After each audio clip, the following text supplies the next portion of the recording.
આજે international yoga day Rajkot શહેરમાં ખૂબ ભવ્ય રીતે એનો ઉજવણી થઈ છે.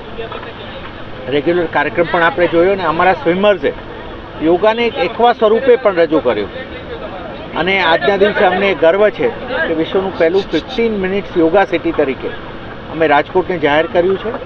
રાજકોટના તમામ નાગરિકો પોતાના ઘરથી નીકળે તો 15 મિનિટમાં એના અંતરમાં એને 7 વાગ્યાથી 8 વાગ્યા સુધી યોગની ટ્રેનિંગ પણ મળે એ પણ અમે ઇન્શ્યોર કર્યું છે.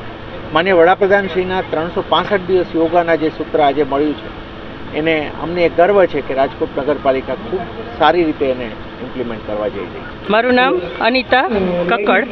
હું 15 વર્ષથી સ્વિમિંગ કરું છું અને અમે 8 વર્ષ પહેલાં પણ સ્વિમિંગમાં એકવા યોગા કર્યા હતા અને અત્યારે પણ આ વર્ષે 7 વર્ષ પછી અમે કર્યા. પણ અમને જે યોગાથી એકવા યોગાથી જે ફિલિંગ્સ આવે છે ને એ સ્વિમિંગ તો કરીએ છીએ પણ એકવા યોગાથી જે બોડીને 8 દિવસથી જે અમે પ્રેક્ટિસ કરીએ છીએ એમાં ઘણા બધા ફેરફારો થયા. એકવા યોગા કરવા જ જોઈએ લેડીઝોએ, ખાસ પુલમાં તો પાણીમાં તો સ્વિમિંગમાં એટલી હદે બહેનોને હું ભલામણ કરું છું કે સ્વિમિંગથી નથી કોઈ જાતના બોડીની અંદર રોગ આવતા, નથી તકલીફો પડતી. ખૂબ સારું રહે છે સ્વિમિંગ અને ખૂબ જ અમારી બહેનો બધે ઉત્સાહપૂર્વક ખૂબ બધાએ યોગા કર્યા.